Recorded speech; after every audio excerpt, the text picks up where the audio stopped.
તો વિકસિત ગુજરાતમાં આંગણવાડી કેન્દ્રમાં મૂળભૂત સુવિધાના નામે માત્ર મીંડું છે। સાબરકાંઠા જિલ્લાના આંગણવાડી કેન્દ્રમાં 2015-16માં લાખો રૂપિયાના ખર્ચે શુદ્ધ પાણી માટે મિનરલ પ્લાન્ટ નાખવામાં આવ્યો હતો, પરંતુ આજ દિન સુધી તમામ પ્લાન્ટ્સ માત્ર કાગળ પર છે। મોટાભાગના આંગણવાડી કેન્દ્રમાં શુદ્ધ પાણી માટે પ્લાન્ટ્સ વર્ષોથી ધૂળ ખાઈ રહ્યા છે।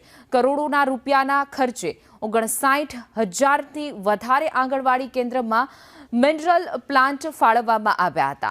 શુદ્ધ પાણીના અભાવે બાળકોના સ્વાસ્થ્ય સામે પણ મોટું જોખમ જોવા મળી રહ્યું છે।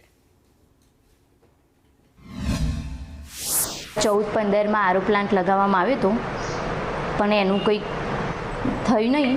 તો પાણી અત્યારે અમે બાજુમાં ટાંકી છે ત્યાંથી લઈએ છીએ સ્કૂલની। આરો પ્લાન્ટ ચાલુ થઈ જાય એવું થાય તો સારું। ક્યારનું એ બંધ જ છે આરો પ્લાન્ટ। અમારા બાળકો અત્યારે સ્કૂલનું પાણી પીવે છે, સ્કૂલમાં ટાંકી છે તે। આરો પ્લાન્ટ ચાલુ થાય તો સારું। આ બધું મશીન લગાવીશું, એના માટે ઉપયોગ કરવા માટે શું કરવાનું?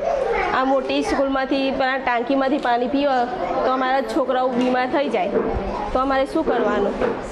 તો સરકાર જવાબદારી લેતા હોય તો સારું।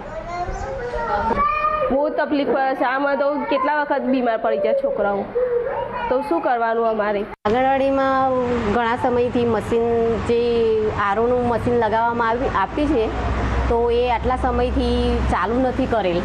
તો એના માટે મિનરલ પાણીની વ્યવસ્થા થાય એ માટે ચાલુ કરવા બાબતમાં ધ્યાનમાં લે તો સારું લાગે। કારણ કે 15થી 16ની સાલમાં આ મશીન લગાવેલા છે આના મિનરલ આરોના, તો આજ સુધી ચાલુ નથી કરેલા।